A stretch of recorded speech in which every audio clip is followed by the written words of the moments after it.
May mga pagkakataon ba sa buhay na tila ba'y nawawala tayo, o nararamdaman nating nag-iisa sa gitna ng maraming pagsubok?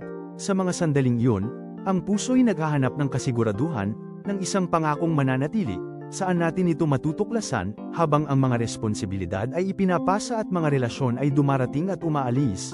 Mayroong isang hindi kailanman nagbabago, ang kanyang pangako ay matatag at walang hanggan. Sinasabi sa banal na kasulatan, Deuteronomio, Kabanata 31, versikulo 6, magpakatatag ka at magpakatapang, huwag kang matakot o mangamba, sapagkat ang Panginoon mong Diyos ang siyang sumasa iyo, hindi kanya iiwan ni pababayaan. Isang paalala ito na nagbibigay ng kapayapaan, ang dakilang pangako na ito ay hindi lamang simpleng salaysay mula sa nakaraan, ito ay isang buhay na katotohanan na iniaalay para sa iyo ngayon, sa bawat sandali ng iyong paglalakbay.